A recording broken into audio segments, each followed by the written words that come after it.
The autumn rain drummed against the tall windows of the Riverside Medical Center, casting dancing shadows across the sterile hallway. Peter Cetera adjusted his worn leather jacket and checked his watch for the third time in 10 minutes. The familiar ache in his chest had brought him here.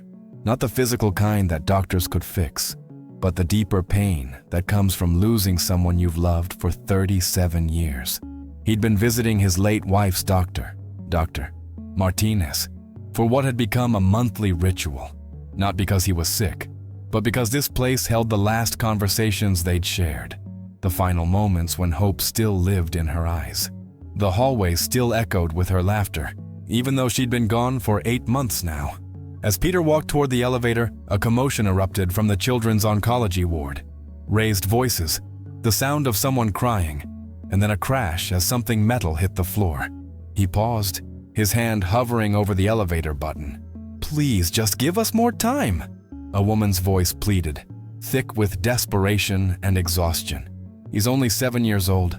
There has to be something else we can try." Peter's heart clenched. He knew that tone, had heard it in his own voice when the doctors explained that his wife's cancer had spread beyond treatment. The raw, primal fear of losing someone who meant everything to you. He found himself walking toward the source of the commotion, drawn by an invisible force he couldn't explain.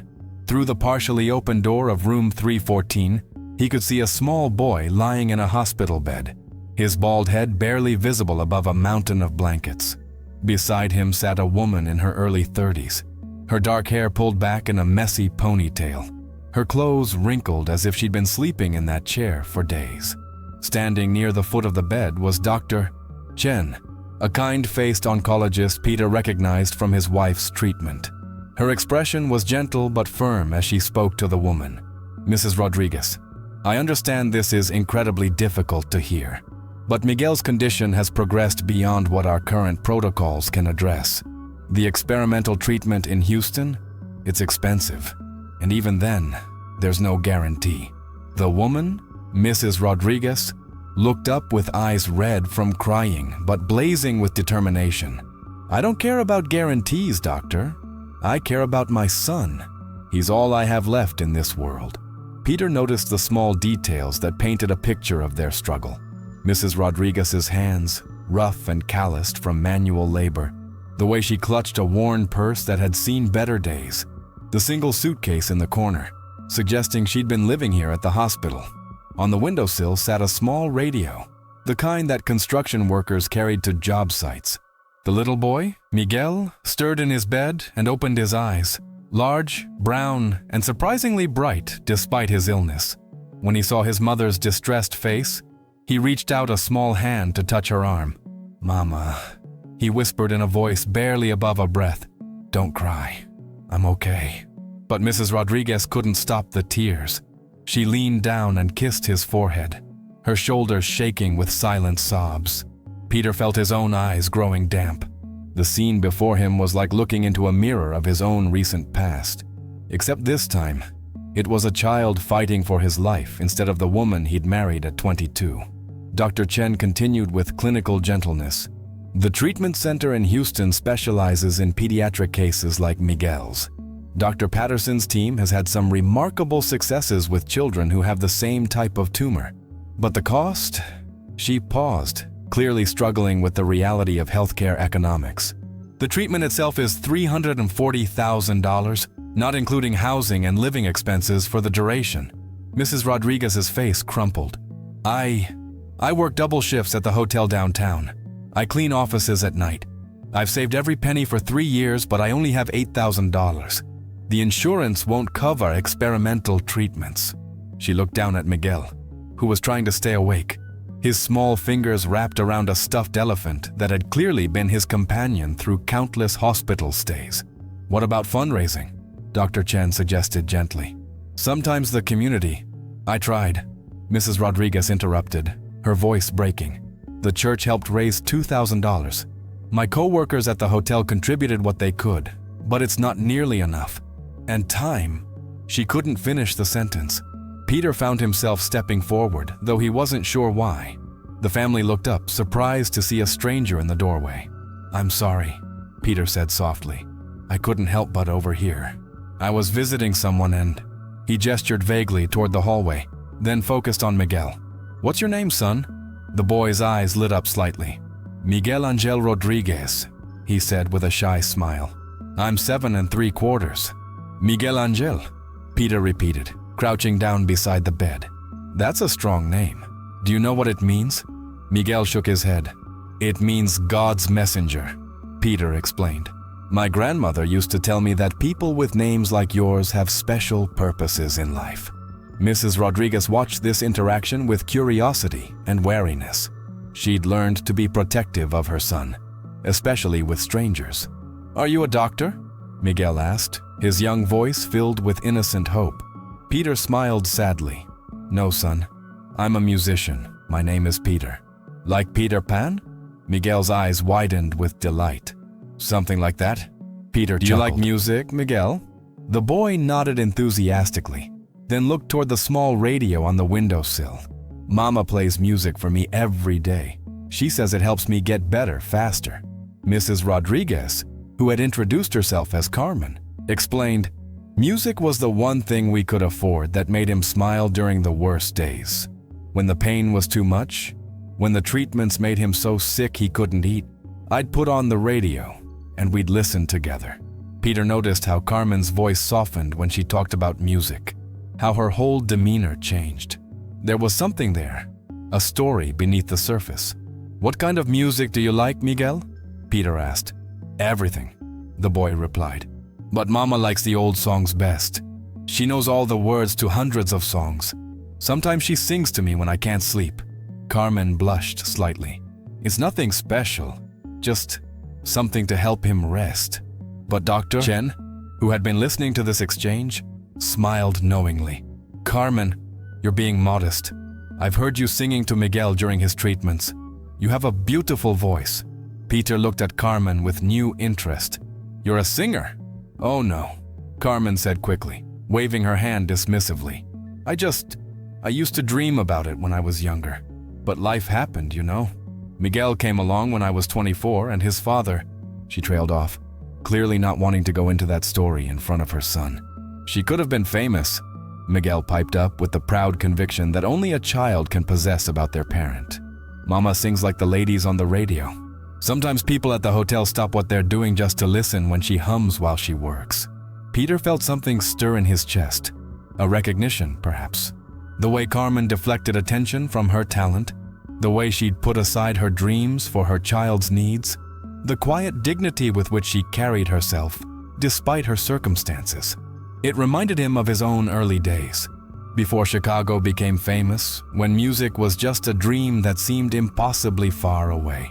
Carmen, he said gently, would you sing something for Miguel? I'd love to hear what brings him comfort. She looked embarrassed. Oh, I couldn't. Not in front of strangers. I don't perform for people. Please, Mama, Miguel whispered. Sing the one about the butterfly. It makes me feel like flying. Carmen looked at her son's eager face and couldn't refuse. After a moment of hesitation, she closed her eyes and began to sing softly in Spanish. Mariposa del alma mía, vuela alto, vuela libre, que tus alas de esperanza lleven lejos el dolor. Her voice was pure and haunting, with a quality that Peter recognized immediately, the kind of natural talent that couldn't be taught or manufactured. It was the voice of someone who understood pain intimately, but chose to transform it into something beautiful. As Carmen sang, Miguel's face relaxed completely. The tension that had been holding his small body rigid melted away, and his breathing became deeper and more peaceful. Even Dr. Chen had stopped what she was doing to listen. But Peter was transfixed. Carmen's voice carried something he hadn't heard in years, an authenticity that cut straight to the heart. It wasn't technically perfect, but it was emotionally flawless. It reminded him why he'd fallen in love with music in the first place, before the industry and the fame and the pressure to create hits. When the song ended, the room was silent except for the gentle hum of medical equipment. That was beautiful, Peter said quietly. What does it mean? Carmen wiped away a tear she hadn't realized had fallen. It's about a butterfly of the soul, telling it to fly high and free, so its wings of hope can carry away the pain. You wrote that, Peter said. It wasn't a question. Carmen nodded, looking surprised that he'd guessed. I write little songs sometimes. When I can't sleep, when I'm worried about Miguel, when the world feels too heavy. It helps me process everything. Peter felt his pulse quicken. This hotel cleaning lady, who worked double shifts and slept in hospital chairs, was a songwriter. A real songwriter. Not someone who manufactured lyrics to fit market trends, but someone who wrote from genuine experience and emotion. Carmen, he said carefully, I need to tell you something. My full name is Peter Cetera. I used to be with a band called Chicago, and I've written some songs you might know. Carmen's eyes widened. Peter Cetera, you mean hard Glory to say of I'm Love? sorry? Her voice rose slightly in disbelief. Miguel looked back and forth between them, not understanding the significance but sensing his mother's excitement. You know my music? Peter asked, touched. Know it? Carmen laughed for the first time since he'd met her. I grew up listening to Chicago. My mother had every album. When I was pregnant with Miguel during the difficult months when I was scared and alone, I must have played Hard Habit to Break 1,000 times. Your music, it got me through some of the darkest periods of my life. Peter felt something shift inside his chest, a warmth he hadn't experienced since his wife's death. For 8 months, he'd been going through the motions of living, visiting places that reminded him of her, replaying memories until they became worn and faded. But sitting here with Carmen and Miguel, he felt a spark of something he'd thought was gone forever. Purpose. Carmen, he said slowly, I want to ask you something, and I need you to think carefully before you answer. What if I told you there was a way to not only get Miguel the treatment he needs, but also to give you a chance to share your music with the world? Carmen stared at him, confusion and hope warring in her expression. I don't understand. Peter pulled out his phone and scrolled to his contacts. I'm going to make a call, but first I want to hear more of your songs. All of them, if you're willing. Dr. Chen, who had been quietly observing this extraordinary interaction, stepped forward. Mr. Cetera, are you saying? I'm saying that sometimes the universe puts you exactly where you need to be, Peter replied. Carmen, Miguel, would you be willing to trust a stranger who believes in the power of music to change lives? Over the next hour, Carmen sang 12 original songs for Peter. Each one was a window into her soul. Songs about single motherhood, about watching your child suffer, about working 3 jobs just to keep the lights on, about dreams deferred but never quite abandoned. Her lyrics were raw and honest, her melodies hauntingly beautiful. Miguel listened to each song with the concentrated attention of a child who knew these weren't just songs, but chapters from his mother's life. When she sang about the night he was born, about the fear and joy of holding him for the first time, he reached out and held her hand. Peter recorded several of the songs on his phone, with Carmen's permission. With each song, he became more convinced that he was witnessing something special, the kind of authentic artistry that the music industry desperately needed but rarely found. When Carmen finished the last song, a lullaby she'd written for Miguel during his first hospital stay as a toddler, Peter was quiet for a long moment. Carmen, he finally said, I want to produce an album with you. She stared at him in shock. You want to what? I want to take your songs, arrange them properly, and help you record a full album. Not because I feel sorry for you, but because your music is extraordinary. It deserves to be heard. Carmen shook her head slowly. Mr. Cetera, I appreciate the gesture, but I can't leave Miguel. He needs me here. And even if the album made money, it would take months or years. And he doesn't have that kind of time. Peter smiled. What if I told you we could do both? What if I told you that I've already called Dr. Patterson's office in Houston, and they're expecting Miguel next week? All expenses paid. Carmen's mouth fell open. You? What? How? I made some calls while you were singing. The treatment is being funded by the Peter Cetera Foundation, something I established after my wife passed, but haven't known what to do with until now. Miguel will get the best possible care, and you'll be with him every step of the way. Tears began streaming down Carmen's face. I can't accept charity. I've worked for everything Miguel and I have. It's not charity, Peter said firmly. It's an investment. I'm investing in your music, in your talent, in your story. In return, you're going to help me remember why I fell in love with music in the first place. He turned to Miguel, who had been listening with wide eyes. And you, young man, are going to get better so you can see your mama become the star she was always meant to be. Miguel smiled. The first genuine, hopeful smile Peter had seen from him. Really? Mama's going to be on the radio. Better than that, Peter said. She's going to write songs that help other people, the way her music helped me today.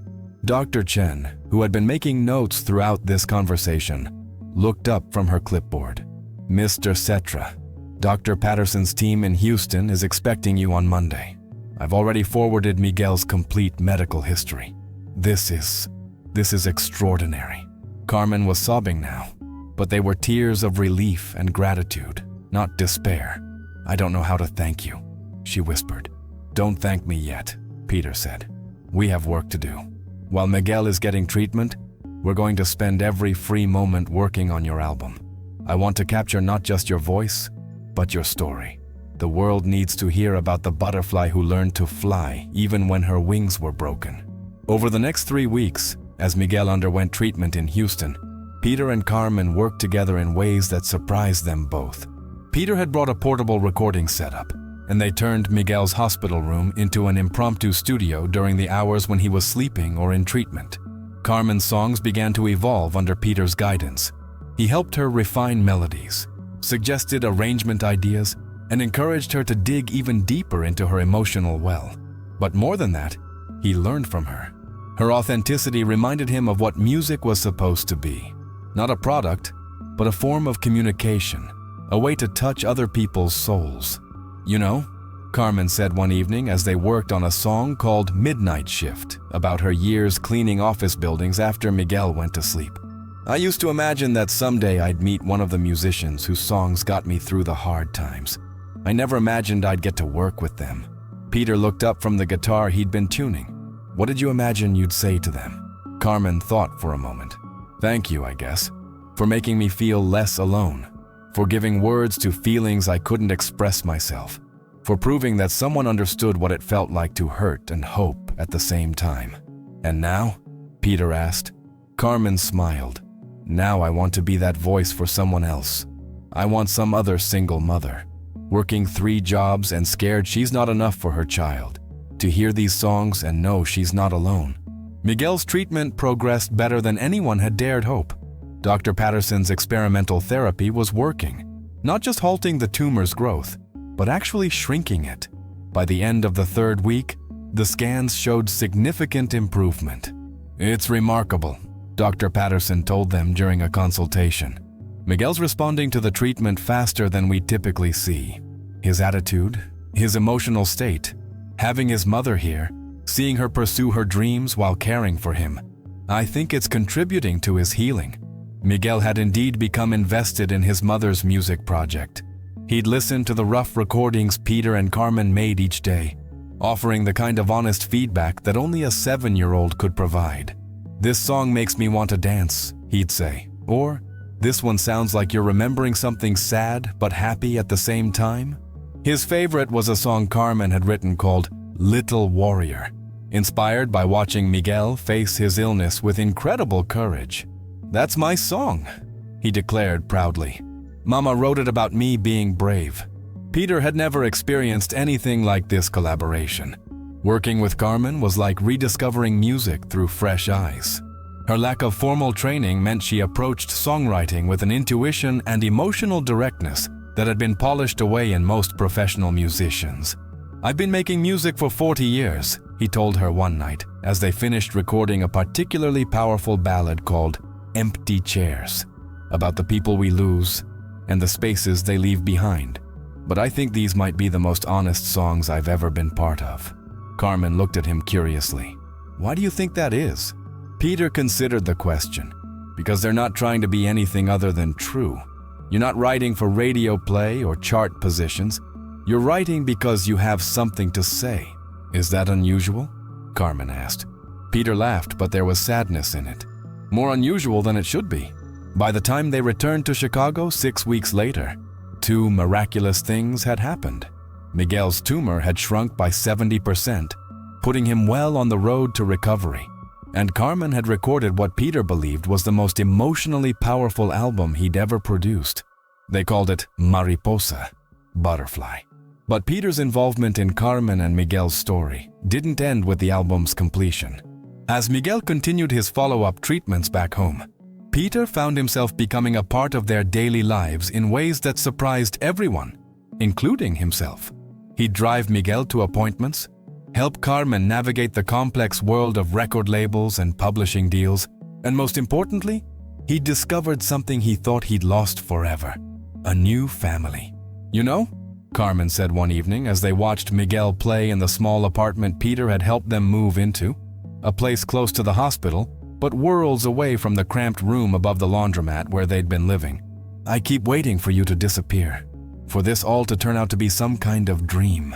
Peter was sitting at the old upright piano he'd bought for the apartment, picking out melodies for a new song Carmen had written that morning. "What makes you think I'd disappear?" "Because people like you don't usually stay in the lives of people like us," Carmen said simply. "Rich people, famous people, they do their good deed, they feel better about themselves, and then they go back to their real lives." Peter stopped playing and looked at her seriously. "Carmen, do you want to know what my life was like before I met you and Miguel?" She nodded. "I was dying," he said quietly. "Not physically, but in every way that mattered. When Margaret, my wife, passed away, I thought my life was over too. I went through the motions of living, but I was just existing. I'd forgotten why music mattered, why anything mattered." He gestured around the apartment, where Miguel was building an elaborate fort out of couch cushions, humming one of Carmen's melodies as he worked. "You and Miguel didn't just let me help you," Peter continued. "You saved my life. You reminded me that music isn't about fame or money, or even talent, really. It's about connection. It's about using whatever gifts you have to make the world a little less lonely." Carmen's eyes filled with tears. "But we're the ones who... We saved each other," Peter interrupted gently. "That's what real families do." The album Mariposa was released 6 months later, to critical acclaim and surprising commercial success. Carmen's story, the single mother who cleaned hotels by day and wrote songs by night, who almost lost her son but instead found her voice, resonated with listeners around the world. But more than the success, it was the letters that mattered. Letters from other single mothers who heard their struggles, reflected in Carmen's lyrics.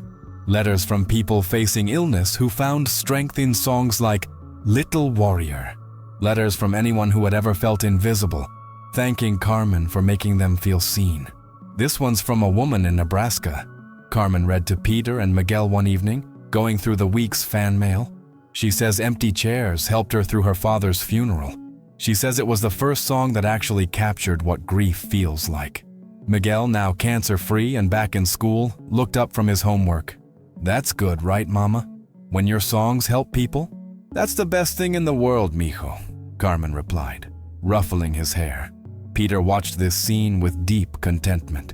In the year since he'd first heard Carmen sing in that hospital room, his life had been transformed. He'd found a new kind of family, a new purpose for his music, and most importantly, he'd learned that the best gifts we receive are often the ones we give to others. The success of Mariposa led to more opportunities, a national tour, television appearances, offers from major labels. But Carmen approached it all with the same grounded perspective she'd always had. "I'll do whatever helps the music reach people who need it," she told Peter when discussing tour plans. "But Miguel comes first. Always. Always," Peter agreed. And he meant it. On the first anniversary of Miguel's successful treatment, the three of them returned to Riverside Medical Center, not as patients, but as visitors bringing music to other families facing the same struggles Carmen and Miguel had endured. They set up in the Children's Oncology Ward's common room with just a guitar and Carmen's voice. Word spread quickly through the hospital, and soon the room was filled with patients, families, doctors, and nurses. Carmen sang several songs from Mariposa, but the moment that brought tears to every eye in the room was when 8-year-old Miguel joined her for Little Warrior, his clear, sweet voice blending with his mother's as they sang about courage and hope and the power of never giving up. Dr. Chen, who had been present for that first meeting between Peter and the Rodriguez family, wiped away tears as she watched the performance. "You know," she whispered to Dr. Martinez, "in 30 years of practicing medicine, I've learned that healing comes in many forms. Sometimes it's surgery or medication or experimental treatments, but sometimes it's simply being reminded that you're not alone in the fight." After the performance, as families gradually returned to their rooms and routines, a young mother approached Carmen nervously. She was holding the hand of a little girl, maybe 5 years old, who was wearing the telltale bandana of a child undergoing chemotherapy. "Excuse me," the mother said softly. "I'm Sarah, and this is my daughter Emma. We've been here for 3 months now and, well, Emma heard you singing earlier, and she wanted to know if you could teach her the butterfly song." Carmen knelt down to Emma's level. "The butterfly song? You mean Mariposa del Alma Mia?" Emma nodded shyly. "Of course, sweetheart. Do you know what mariposa means?" "Butterfly," Emma whispered. "That's right. And do you know why I wrote a song about a butterfly?" Emma shook her head. Carmen looked up at Sarah, who nodded encouragingly. "Because butterflies are very special creatures," Carmen explained. "They start out as caterpillars crawling on the ground. But then something amazing happens. They go into a cocoon, and it's dark and scary in there. They probably think they'll never see the sunshine again."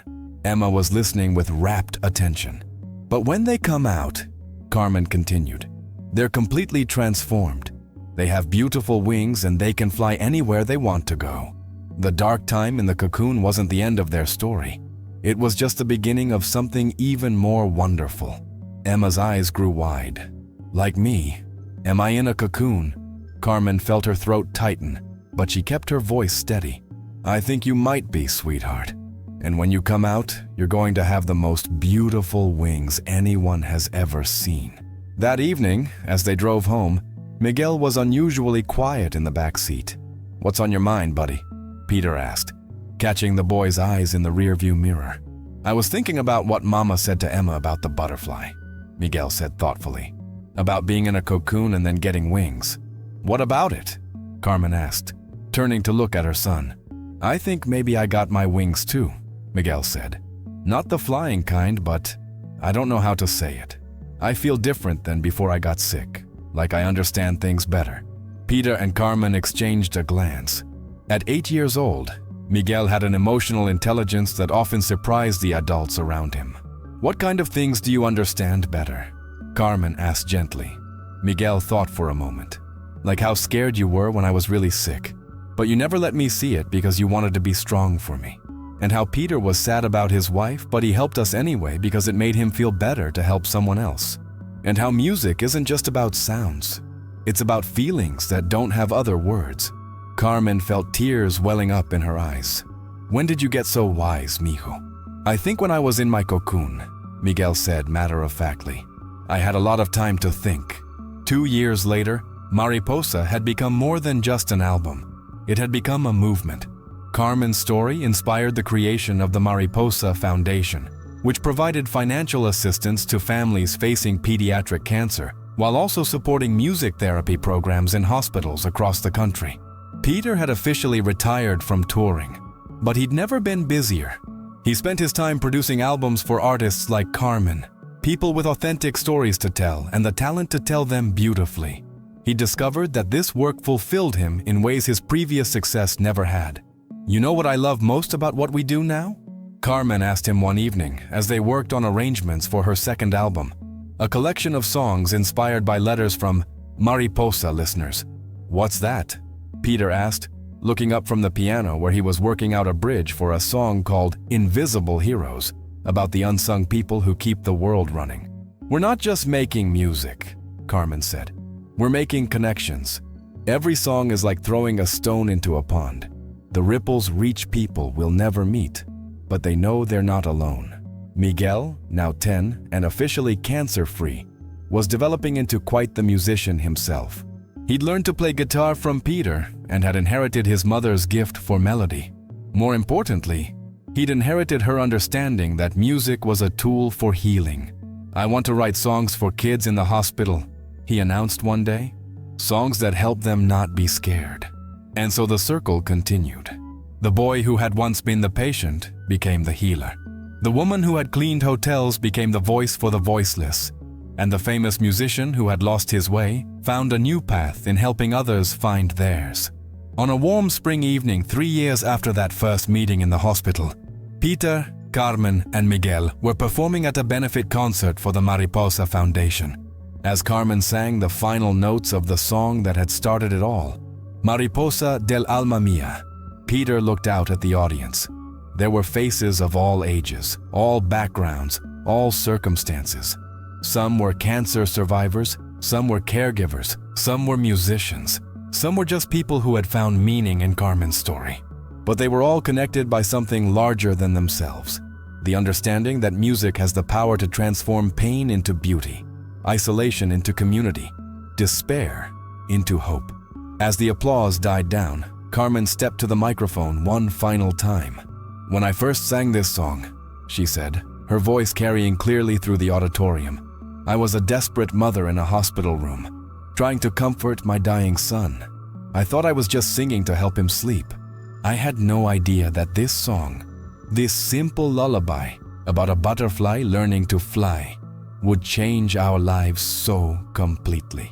She paused, looking out at the sea of faces. "But I've learned something in these past 3 years. We're all butterflies.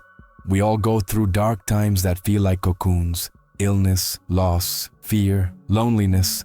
We all have moments when we think we'll never see the sunshine again." Miguel joined her on stage, taking his place beside his mother, with the natural confidence of a child who had faced death and discovered he was stronger than he knew.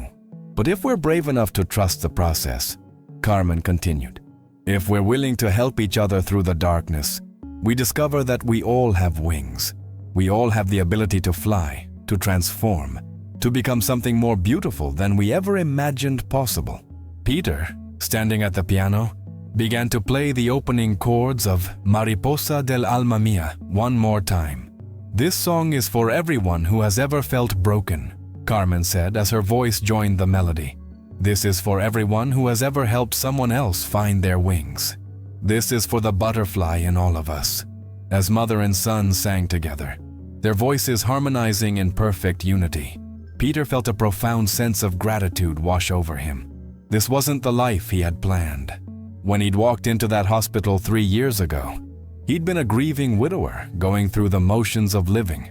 But sometimes the best gifts come disguised as interruptions. Sometimes the person you help ends up saving you. Sometimes a stranger's crisis becomes the answer to your own prayers. The song ended, but the feeling it created lingered in the air like incense. In the silence that followed, Peter heard something beautiful. The sound of 1,000 hearts beating in rhythm, connected by the universal language of hope. As the audience rose to their feet in thunderous applause, Peter thought about the butterfly that had brought them all together. Carmen had been right all along. Sometimes you have to go through the darkness to discover your wings. Sometimes you have to lose everything to find what really matters. And sometimes, if you're very lucky, you discover that the purpose you've been searching for was always there, waiting in a hospital room, in the voice of a woman singing to her sick child, in the simple but profound act of using your gifts to ease someone else's pain. The applause continued, but Peter wasn't thinking about the audience anymore. He was thinking about Margaret, his late wife, and wondering if she knew how her death had led to his rebirth. He was thinking about the mysterious ways that loss and love intertwine, how endings become beginnings, how the very thing that breaks your heart can also be the thing that teaches you how to heal. Most of all, he was thinking about butterflies and wings, and the extraordinary ordinary miracle of human beings choosing to care for each other in a world that often seems too busy to notice when someone is struggling to fly.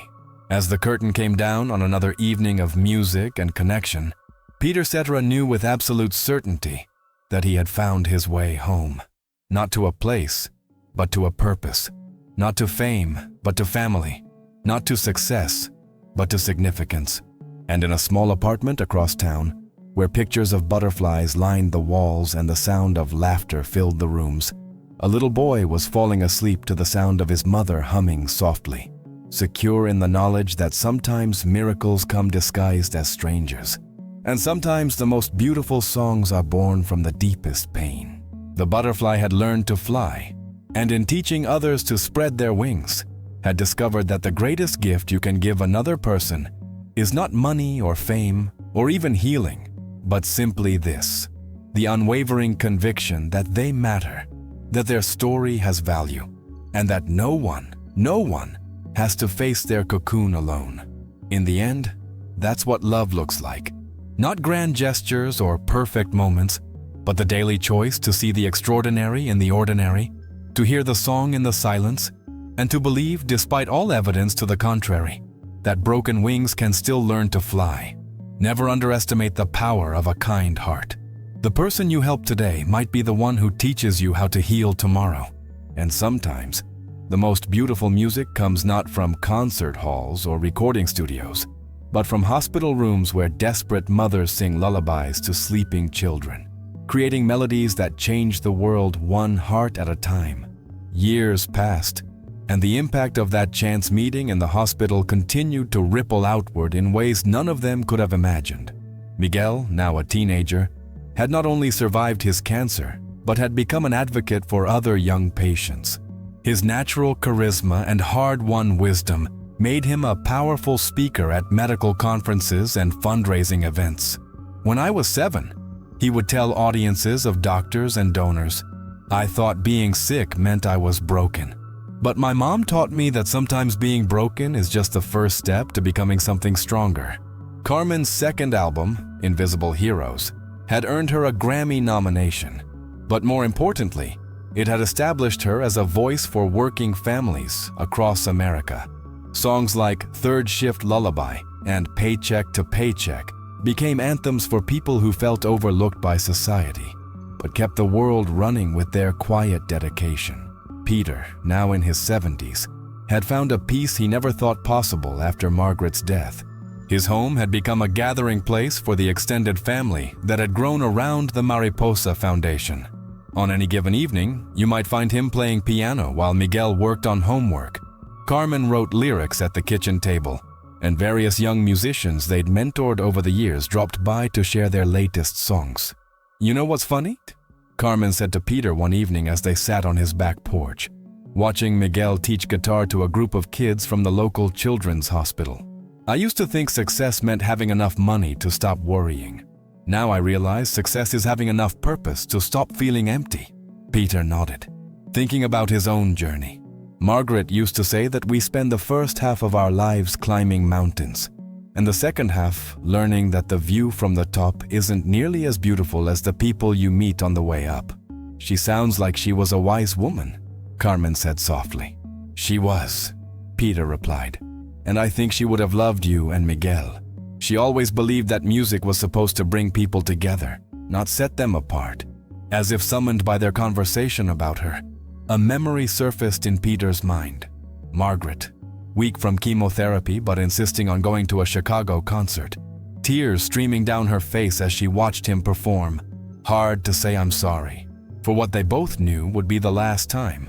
"Promise me something," she had whispered to him after the show, as they sat in their hotel room holding hands in the darkness. "Anything," he had replied. "Don't let the music die with me. Find a way to keep it alive, to keep it meaningful. Don't just go through the motions." At the time, Peter hadn't understood what she meant. He thought music was just what he did for a living. But sitting here now, listening to the sound of children's laughter mixing with Miguel's patient guitar instruction, he finally understood. Margaret hadn't been talking about his career. She'd been talking about his soul. The Mariposa Foundation had grown beyond anyone's expectations. What had started as a way to help families like Carmen and Miguel had evolved into a comprehensive support network that addressed not just the financial aspects of childhood illness, but the emotional and spiritual dimensions as well. Music therapy programs had been established in over 200 hospitals. A scholarship fund sent the children of cancer survivors to music camp each summer. Most remarkably, A network of Mariposa families, people who had been helped by the foundation and wanted to pay it forward, had created an informal support system that reached into communities across the country. "It's like watching ripples spread across a pond," Dr. Chen had observed during a recent foundation board meeting. One act of kindness has multiplied into thousands of acts of kindness. But perhaps the most profound change had been in Peter himself. The man who had once filled stadiums and topped charts had discovered that his greatest audience was often just one person: a scared parent in a hospital waiting room, a young musician who needed encouragement, a child who wanted to learn that their voice mattered. "I never thought I'd say this," he confided to Carmen one day as they worked on arrangements for a benefit concert. "But I think I'm a better musician now than I ever was when I was famous." "Why is that?" Carmen asked, though she thought she knew the answer. "Because now I'm not performing for applause or record sales," Peter said. "I'm playing for people who need music the same way they need air or water. It's not entertainment anymore. It's ministry." The word surprised him as soon as he said it. Peter had never been particularly religious, but there was no other word that captured what music had become for him: a way of serving something larger than himself. That summer, the foundation organized its largest fundraising event yet, a 3-day music festival featuring dozens of artists who had been touched by Carmen's story. The festival was held in Chicago, not far from the hospital where Peter had first met Carmen and Miguel. On the final night, as Peter prepared to take the stage for what he had announced would be his farewell performance, he felt a mixture of nervousness and anticipation he hadn't experienced in years. Carmen found him in the makeshift dressing area backstage, staring at his reflection in a mirror that had seen better days. "Second thoughts?" she asked gently. "Not about retiring," Peter said. "Just trying to figure out how to say goodbye to something that's been my identity for 50 years. Carmen sat down beside him. "You know, when Miguel was in treatment, one of the nurses told me something I've never forgotten," she said. "The end of one thing is always the beginning of something else. The trick is to pay attention to what's being born while you're mourning what's dying." Peter looked at her in the mirror. "And what do you think is being born?" "A legacy that has nothing to do with hit songs or gold records," Carmen said. "A legacy that's measured in lives changed, in hope restored, in the number of people who learned to fly because you showed them they had wings." When Peter walked onto the stage that night, he was greeted by the loudest, longest standing ovation of his career. The audience of 50,000 people included cancer survivors and their families, medical professionals, fellow musicians, and fans who had followed his career for decades. But in the front row, in seats of honor, sat the people who mattered most: Carmen and Miguel, Dr. Chen and Dr. Patterson, dozens of families who had been helped by the Mariposa Foundation, and young musicians who were carrying the torch forward. 50 years ago, Peter began when the applause finally died down. "I walked onto my first professional stage thinking music was about entertaining people. Tonight, I'm walking off my last stage knowing that music is about connecting souls." He paused, looking out at the sea of faces illuminated by phone lights and stage glow. "This isn't really a goodbye," he continued. "It's a thank you. Thank you for teaching me that the most powerful songs aren't always the ones that reach #1 on the charts. Sometimes they're lullabies sung in hospital rooms. Sometimes they're melodies hummed by tired workers on their way home. Sometimes they're the barely audible whispers of hope that keep us going when everything else falls apart." The concert that followed was magical in ways that transcended technical perfection. Peter performed songs spanning his entire career, but each one was infused with the wisdom and emotion he'd gained through his relationship with Carmen and Miguel. When he played "Hard to Say I'm Sorry," the song became a meditation on the importance of vulnerability. "Glory of Love" transformed into a celebration of the love that chooses service over self. And when Carmen and Miguel joined him for "Mariposa del Alma Mia," there wasn't a dry eye in the amphitheater.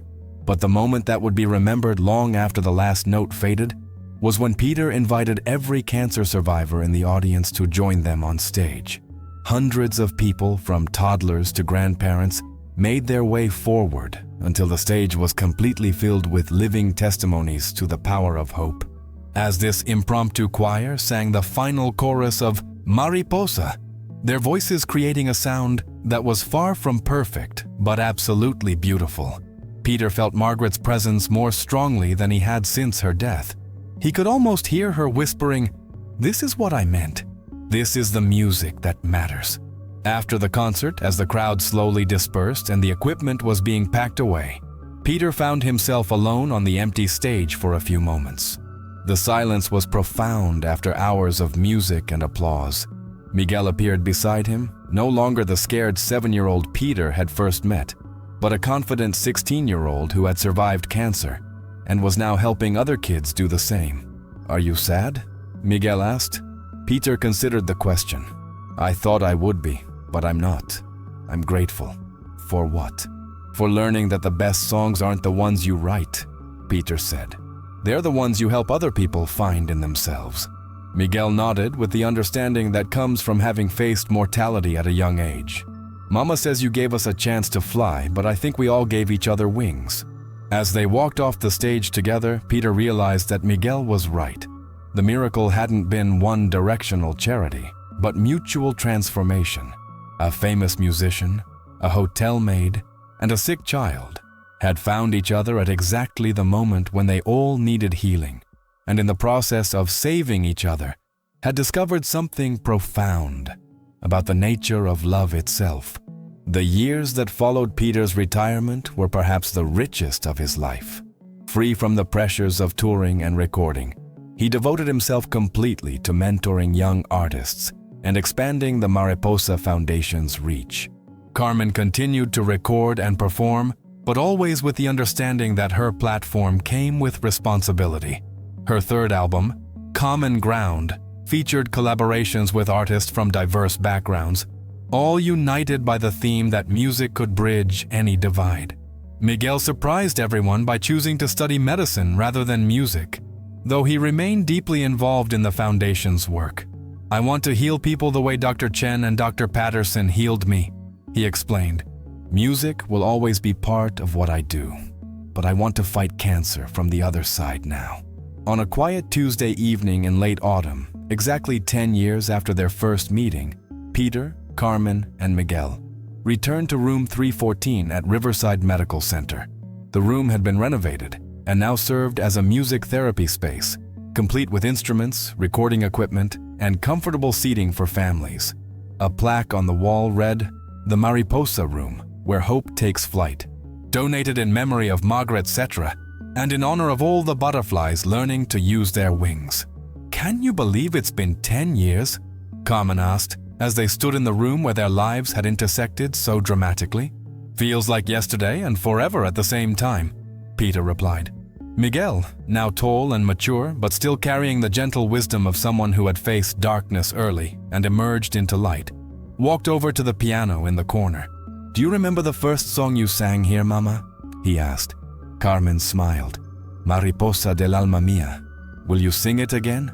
As Carmen began to sing the song that had started their journey together, Peter realized that this room had become sacred space, not because of any religious ceremony, but because it was where 3 broken people had found wholeness by choosing to care for each other.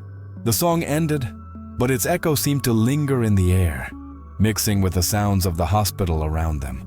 Monitors beeping, footsteps in corridors, quiet conversations between families facing their own cocoon moments. "You know what I love most about this story?" Carmen said as they prepared to leave. "It's not unique. Every day, in hospitals and homes and ordinary places everywhere, people are choosing to help each other fly. We just happen to do it with music."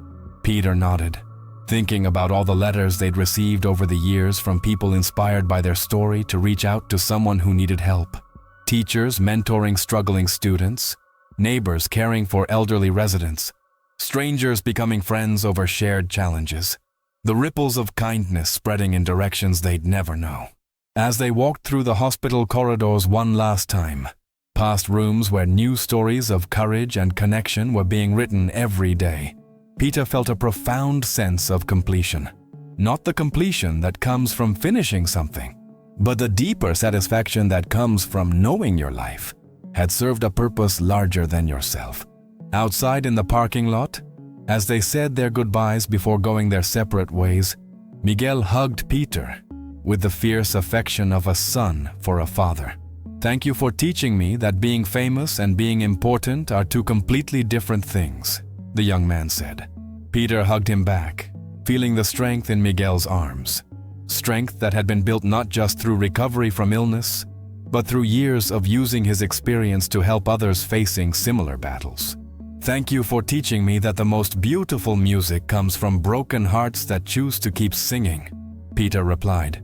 As Carmen and Miguel drove away, Peter stood in the parking lot for a long moment, looking up at the hospital windows where dozens of families were probably having the worst and best nights of their lives. Some were saying goodbye to people they loved. Others were celebrating unexpected recoveries. All of them were learning, as he had learned, that love shows up in the most unlikely places when we need it most. Driving home through the familiar streets of Chicago, Peter thought about the strange mathematics of miracles. How helping one child had led to helping thousands. How one song had become a movement. How 3 strangers had become family. How an ending had become a beginning. At home, in his quiet house, surrounded by photos of Margaret and mementos of his musical career, but also by newer pictures of Carmen and Miguel and the extended family they'd created through the foundation, Peter sat down at his piano one last time.